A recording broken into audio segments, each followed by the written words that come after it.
to have a long lifespan, and he's a Chiranjeev, and he will be present on this earth until the pralay of the universe.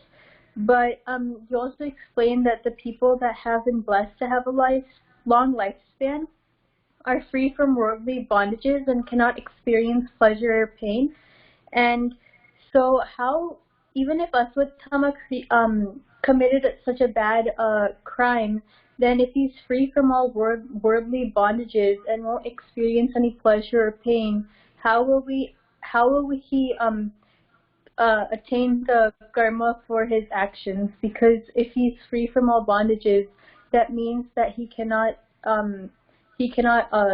pay for his bad actions that he committed.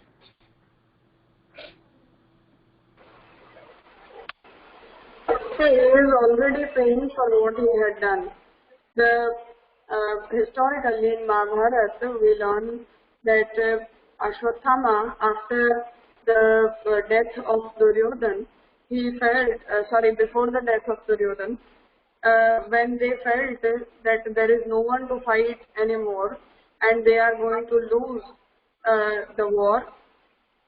So Ashwatthama, during at the night period, he went to the place where Pandavas were staying, and he wanted to kill the Pandavas. So he went in one of the tents and he found the 5 beds there. So he felt that those are the Pandavas, and then he killed all of them. But actually they were the 5 sons of Pandavas. So after that he came near Duryodhana and told that I have killed the Pandavas and now we have won. There is no one to fight us anymore. But even Duryodhana was very sad, and he said that you didn't, whatever you did, it is not proper. But Ashwatthama didn't feel anything bad, and after that, when he was after that, Arjun was very angry with him on the next day when they came to know regarding the happening. So he decided that I will kill Ashwatthama. So there was a fierce fight, and Ashwatthama used Brahmastra to kill Arjun. At that time, even Bhagavan told him that even you may use Brahmastra, but at the end, Arjun won and Ashwatthama failed. So Bhagavan was very angry with his behavior, and the only incident we find where Bhagavan has cursed someone was in the case of Ashwatthama. So Bhagavan cursed him that when Pandavas wanted to kill him, Draupadi said that he is a Brahmin and he is the son of your Guru. So don't do this, because his father, Dronacharya, he was the Guru of Pandavas. So Pandavas didn't kill him. So they asked that what we are supposed to do. So he had a gem on his forehead. So Bhagavan told Pandavas that you people may take out that gem from his forehead and let him be in this universe forever with the mark of the gem on his forehead. So he was roaming, he is roaming in this universe with that mark on his forehead. So therefore I said that those who are blessed by Bhagavan to be on this earth forever, they are here with some purpose, and therefore because of the blessings they are surviving, not because of their lifespan, and therefore they aren't like us. Same on the other side, it is about Ashwatthama, that he is here because of the curse he has attained. He is here because of the curse he has attained, and he is bearing the result of whatever he did since these many years. Okay, I understand. Is that? Yeah, I understand. Okay.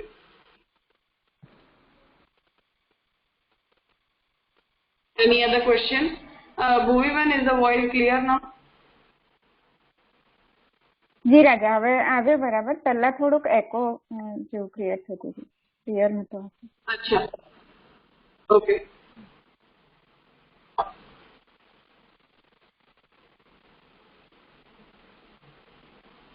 Fine. Then who has the turn today? Summarize yesterday's topic and you may start reading the next paragraph.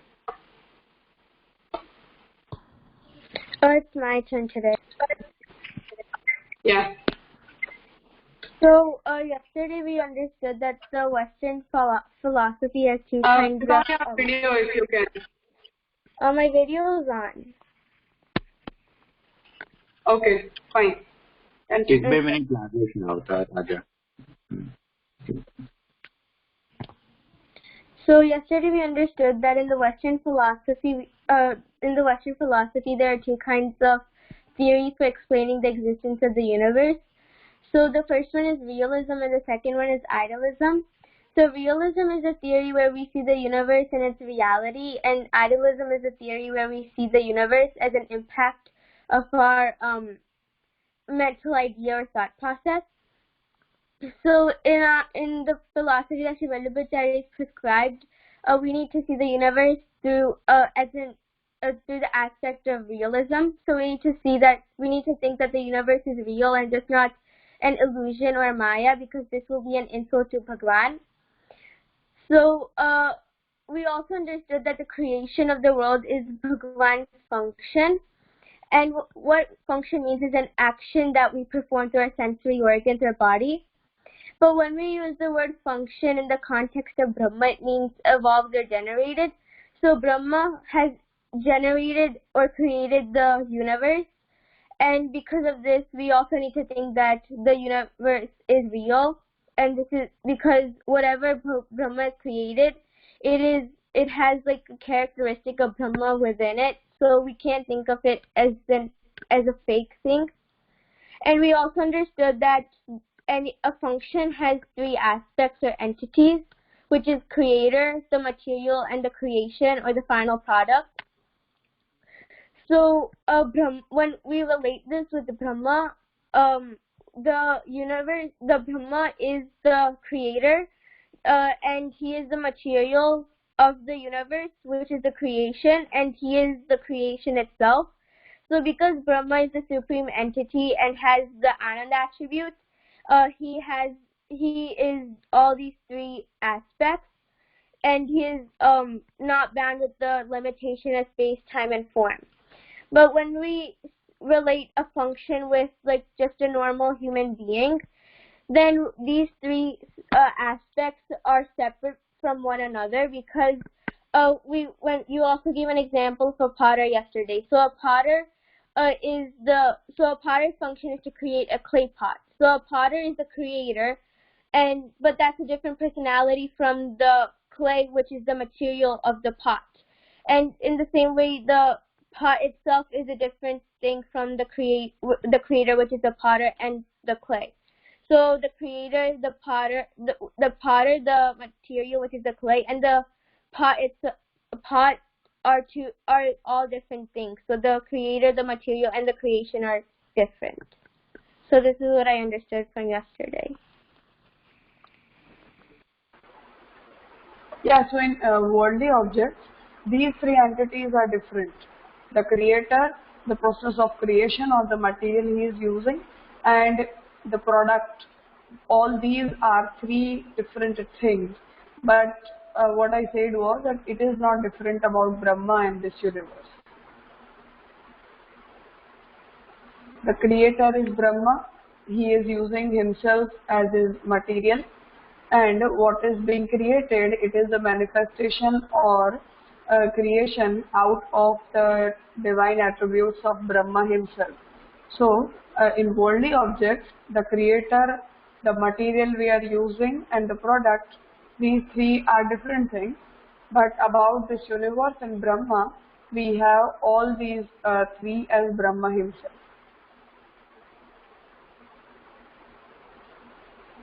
Ji Raja, should I continue into the next topic? Yes, you may. Okay. Brahma himself is the creator of the universe.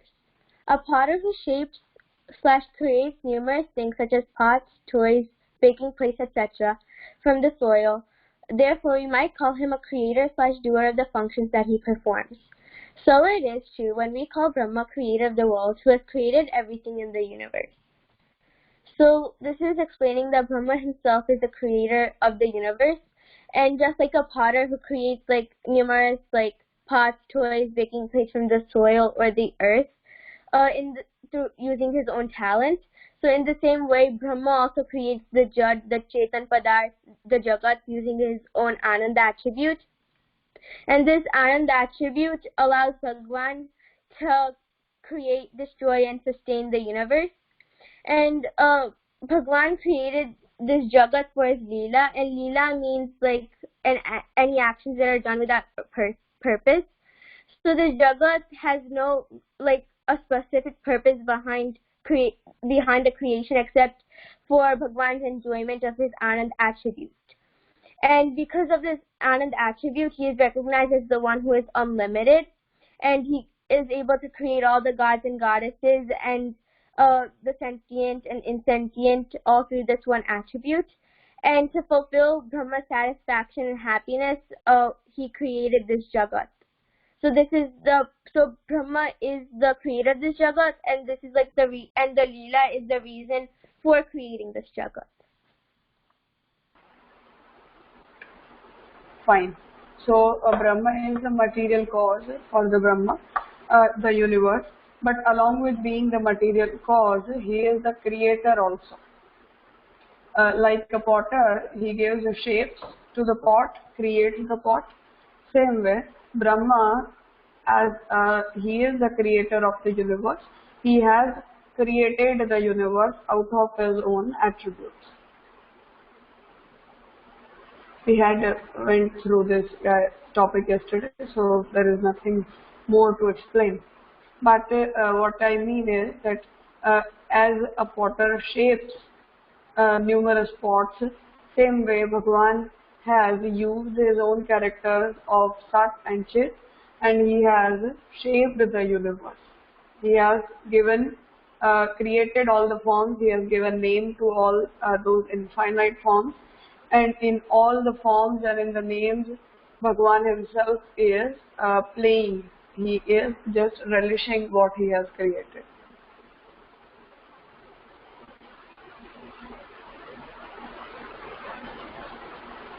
Fine. You may read the next one. Okay. The Brahma is the cause of the universe. With anything or by anything we make other things, here we call it as a cause, that is, a factor responsible, being the existence. To understand the concept better, let us say that we could not make things without any agent or material. We might call it a cause. For an instance, a potter makes a pot. It is his function, but he requires much more things, i.e. soil, water, wheel, stick, etc. If he doesn't have any of things cited above, he will not be able to make a pot. Thus, soil, water, etc. are the causes behind the pot making. Therefore, the Brahma, who has been creator of the world, is cause as well. Let us try to understand this role in causation as explained in the topic discussed ahead. So, this is explaining that Brahma is the material cause of this universe because he is responsible for the universe's existence, and without him, none of the Jad or the Chetan Padarth or even the Jagat itself, it wouldn't be existing like it is currently. And we understood yesterday that there are three aspects of a function, which is the creator, material, and the creation. And the cause of the creation and the material, these are the two factors from which the creation is produced. So ultimately, these are so in the context of the universe, the creator is Brahma and he is the material itself. So ultimately, Brahma is the creator, is the cause of this universe because he is both the creator and the material. And so we can understand this with the example of the potter. So the potter and materials like the soil, water, the wheel, stick, etc. These are the things that make up the clay pots, and without these things it would be impossible for the clay pot to be created. So in the same way, Brahma is the cause of this Jagat and the Jivas. And without him, none of us will be existing right now.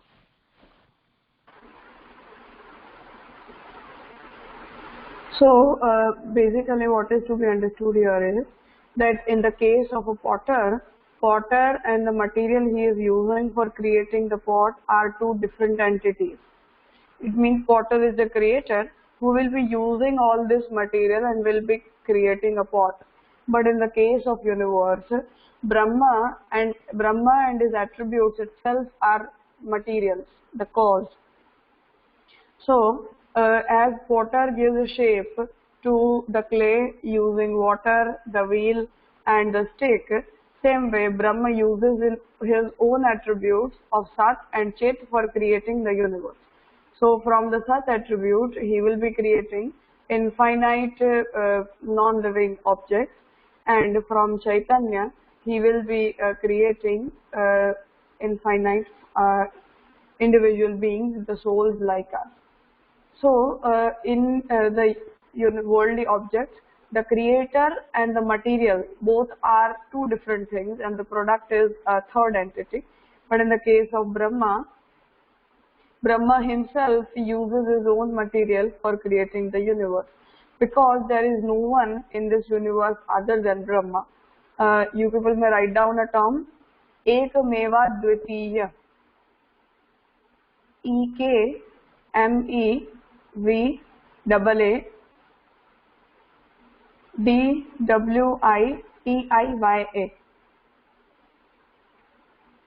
Ekameva Dvitiya.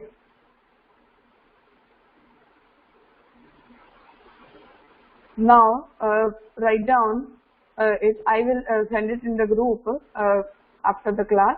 You people may correct if there is anything wrong. Then they split the term into two parts. Ekameva plus Advitiya. EKMEV plus Advitiya. ADWITYA.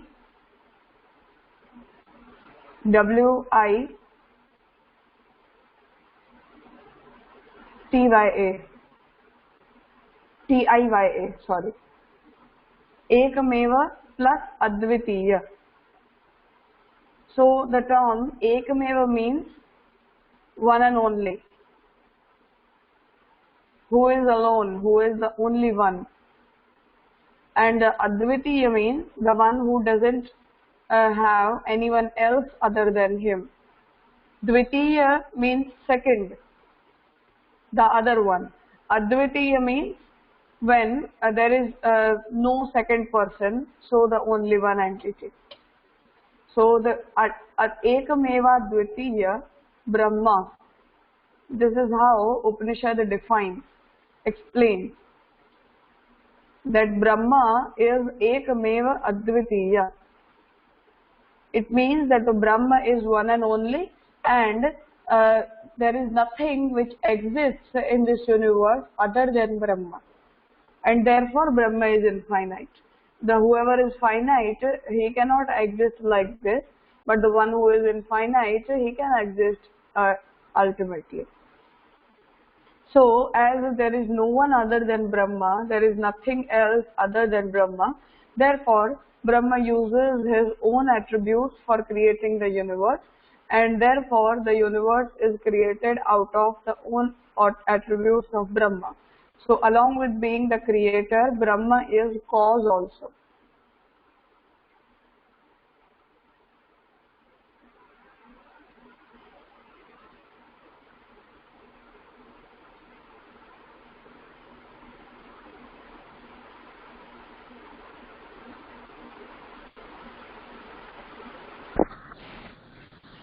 Ji Raja. Can you explain what you understood? Yeah, so I understood that Brahma uses his own attributes for making the Jagat, and the Sat, so his Sat attribute is used to make the non-living, and the chief attribute is made to create the living. So you gave a term called ekameva advitiya. So this word is divided into two, which is ekameva and advitiya. So ekameva means one and only, and advitiya means the one who doesn't have anyone else except him. So Upanishad explains Brahma as ekameva advitiya because he is the only one. He is the only one on this universe, and he doesn't have anyone else. So because Brahma was lonely and wanted to enjoy because he wanted to enjoy his Anand attribute, he created the Jagat through his own attributes. So the attributes of, he used his attributes of Sat, Chit and Anand to create this Jagat. And he is not only the creator, but he is also the material cause of this Jagat, and everything we see around us, like the Jad, the Chetan, Chetan Padarth, and they're all they're all an anshara particle of Brahma himself. So we cannot say that we are an individual person, and because we have been created by Bhagwan himself. Nice. So the main thing which is to understand is that in general and in worldly objects, how we see the process, in that creator and the cause are two different things. As a potter is a different entity, the clay or the other materials he is using for creating the pot are different things. But in this case, about Brahma, Brahma himself is the creator, and the attributes of Brahma, they are the material cause, and therefore Brahma himself is the cause. So cause and creator are not different entities, and when even the cause is Brahma, therefore the creation has to be Brahmatmak. It will be the form of Brahma himself. Fine. Do we have any questions?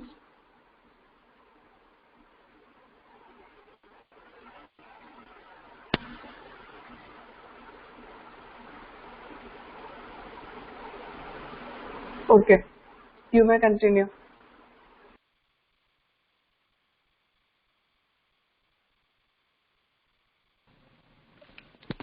Okay.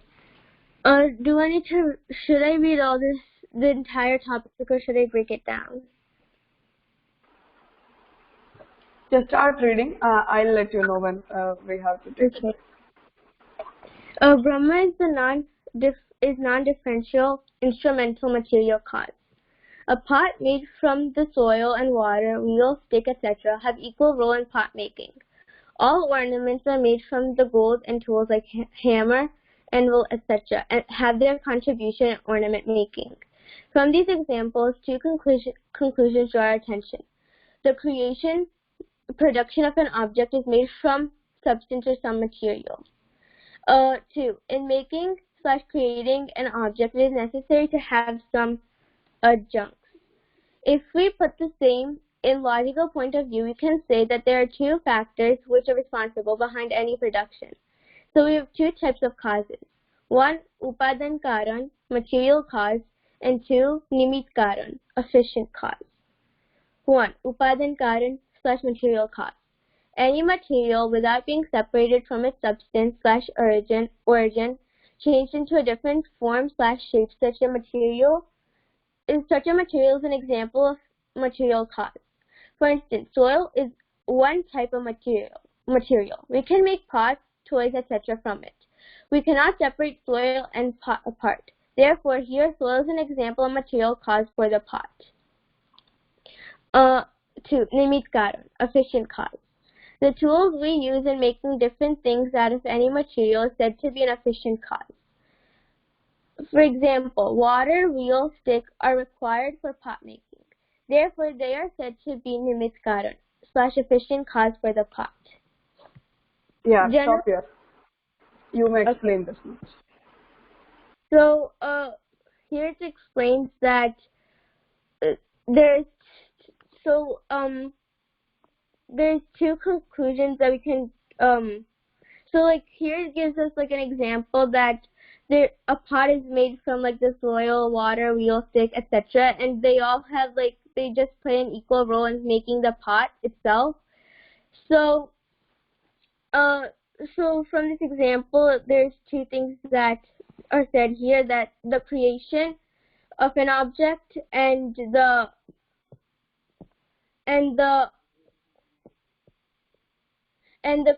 process of creating the object. So when we I don't understand like what upadan karan and nimit karan is. So can you explain it? Yes. Upadan karan and nimitta karan, the cause is divided into two parts, or the materials which are used for creating an object, they have been divided into varieties. For example, the pot. Now pot is the product. We are taking this as an example, and let us understand the two causes from the example of pot. Now in the example of pot, the soil, the clay which we are using, the clay is the upadan karan or the material cause, because we are shaping the clay itself in the form of pot, and after the pot is created we cannot differentiate it from the clay, because if we try to do so there will be no pot, because the clay itself has been shaped in the form of pot. So material cause is such a material or the causal material which is used for creating the product but cannot be differentiated, or we cannot separate it from the product. When the product gets ready, we cannot separate that causal material from the production. It will be known as upadan karan or a material cause. For example, the clay. The clay is upadan karan for the pot, because after creating the pot we cannot separate clay and pot. The nimitta karan or the efficient cause is defined as such material, such object which can be differentiated from the product. For example, the wheel is used for shaping the clay, the stick is used for making the wheel rotate, water is used, the potter himself uses his own self for shaping the clay. So even these are the materials which are compulsory for making the pot, for in the process of the creation of the pot.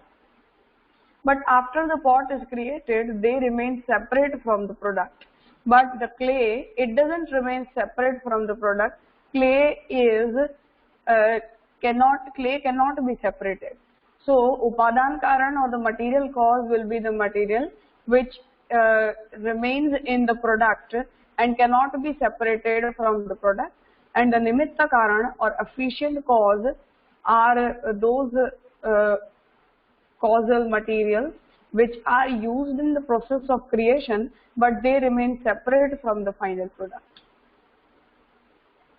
For example, the wheel, the water, the potter himself, the stick, etc.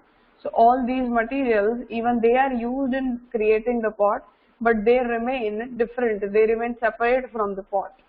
But on the other side, the clay, it cannot be separated from the final product, the pot, and therefore it is the material cause and all others are the efficient cause. You understood? Ji Raja. So the upadan karan is like the material cause. So they are the materials that are used for creating the object, and the object and the material, like the material that the object is made up of, they cannot be separated because the material is within the pot, is within the creation itself. So like the you gave the example of like the pot. So the clay is the material that the pot is made up of, and the clay cannot be separated from the pot because the pot is made up of that clay only. But nimit karan are the materials that are used in the process for creating the material, but they are not. But the object and the creation, the objects that are used in the creating the object, they are separated from the creation because they're like the outside tools that are used for making the creation. It's not part of the